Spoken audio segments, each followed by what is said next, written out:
లోకం మొత్తానికి వెధవైన అమ్మకి వీడు హీరో అయినట్టు, ప్రపంచం మొత్తం మనల్ని పనికి మాలినోళ్ళు అన్నా యేసయ్య ఒక్కసారన్నా మాట అన్నాడా? ఒక్కసారి అంటే ఒక్కసారైనా ఒరే నువ్వు పనికి మాలిన వాడివిరా అని అన్నారా? నువ్వు వెళ్ళి ఆయన ముందు కూర్చొని ఏడ్చి, దేవా అందరూ నన్ను పనికి మాలిన వాడు, పనికి మాలింది అంటున్నారు అని నువ్వు వెళ్ళి ఆయన ముందు మోకాళ్ళు నీ ఏడిస్తే నిన్ను ఒడిలోకి తీసుకొని ఎవరన్నారమ్మా మాట? నువ్వు నా బంగారానివే, నువ్వు నా బంగారానివే, వాళ్ళకి అలా కనపడుతున్నావు, నేను నిశ్చయముగా నిన్ను గొప్ప చేస్తాను, నేను నీవేంటో వాళ్ళకి అర్థమయ్యేటట్టు చూపిస్తాను. బాధపడుద్దమ్మా, నేను లేను, ఏడిశారు, నీ విలువ వాళ్ళకేం తెలుసు? నువ్వు గొప్పదానివి, నువ్వు గొప్పవాడివని మనల్ని ఓదార్చాడు యేసు. Praise the Lord. మనల్ని ఎన్నోసార్లు, నాకుంది మీకు కూడా ఉంది అనుభవం, లోకం మొత్తానికి మన వేధవలం కావచ్చు, కానీ యేసయ్యకు మనం గొప్ప. ఒక్కసారన్నా తృణీకరించాడా మనల్ని? ఛీ అని తేలిక మాట్లాడా? మాట్లాడాడు. మనం వెళ్ళి అనుకుంటాం, నేను పనికి మాలిన దాన్ని ప్రభువా, నేను పనికిరాని దాన్ని ప్రభువా, నేను పనికి మాలినోండి ప్రభువా అని నువ్వు అంటే వచ్చి నిన్ను దగ్గరకు తీసుకొని ముద్దాడి నర్మై పిచ్చి మొహం, నేను పాపిని ప్రభువా అని ఏడుస్తావు నువ్వు. ఆయన దగ్గరకు తీసుకొని ఎక్కడ చేసావు నువ్వు పాపం? ఏం పాపం లేదు, ఏం లేదు, నేను గడిగేసాలి, ఆ పాపాలన్నీ నా రక్తంతో గడిగేసాలి నర్మై అంటాడు. నేను చేతగాని దాన్ని అంట ప్రభువా, నేను చేతగాను అంట ప్రభువా, నేను అనవసరంగా పుట్టానంట ప్రభువా, నేను పుట్టకుండా ఉంటే బాగుంటేది అంట ప్రభువా. అంటే వాళ్ళకేం తెలుసమ్మా, వాళ్ళకేం తెలుసయ్యా? నిన్ను పుట్టించింది నేనురా, నేను తల్లి, నేను పుట్టించాను నిన్ను. ఎందుకోసం పుట్టించానో వాళ్ళ బంధు వాళ్ళకేం తెలుసు, నాకు తెలుసు. వాళ్ళందరికీ నువ్వు తక్కువగా కనపడవచ్చు, కానీ నాకు రత్నానివి నువ్వు, నా బంగారు తల్లివి నువ్వు, నా బంగారు తండ్రివి నాని నా యేసయ్య ముద్దాడాడు, ముద్దాడతాడు. ఎన్నోసార్లు నాకు అనుభవం ఉంది.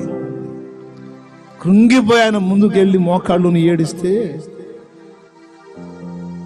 నా తలనెత్తి నీవు బహుప్రియుడు అన్నాడు. నన్ను నేనే అసహించుకొని ఆయన దగ్గరికి వెళ్ళి సాగిల పడితే నా తలనెత్తి నీవు బహుప్రియుడవు, నీవు నాకు చాలా ఇష్టం రా అన్నా.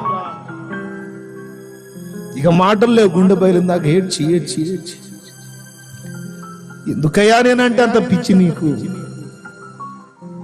రెడీగా ఉంటావు నా కోసం కాచుకొని ఎప్పుడు వస్తానా అని. ఏముందయ్యా నా దగ్గర? ఏం చూసావు, ఏముంది అంటే నేను నీలో గొప్ప హీరోని చూస్తాను. అమ్మ మమకారం అది. లోకం మొత్తానికి మనం అసమర్థులం కావచ్చు, కానీ మన యేసయ్య మనల్ని అలా చూడడు. యేసయ్య తన పిల్లలమైన మనందరిని ఏమంటాడు తెలుసా? ఇప్పుడు అలా ఉన్నారు, మిమ్మల్ని నేను రాజులైన యాజక సమూహంగా చేస్తాను. స్తోత్రం, స్తోత్రం. ఈరోజు నిషేధింపబడిన రాయి వలె ఉన్నారు, మూలకు తల్లరాయిలాగా నేను చేస్తా. వాళ్ళ మాటలు పట్టించుకుంటావేంటి నువ్వు? నేనేనా? నేను హెచ్చిస్తాను నిన్ను, నేను నిలబెడతా. విడుదల సమీపించెను, నీకు వెలుగు ఉదయించును, చెమ్మగిల్లు కళ్ళలోన కన్నీళ్ళెంత కాలం, కష్టాల బాటలోనే సాగదు పయనం.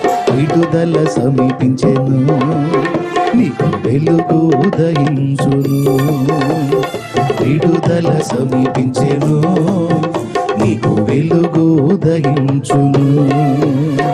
చెమ్మగిల్లు కళ్ళల్లోన కన్నీళ్ళెంత కాలం, కష్టాల బాటలోనే సాగదు పయనం. విడుదల సమీపించెను, నీకు వెలుగు ఉదయించును, విడుదల సమీపించెను, నీకు వెలుగు ఉదయించును. నీవు మోసిన నిందకు ప్రతిగా పూదండ ప్రభువు ఇచ్చునులే.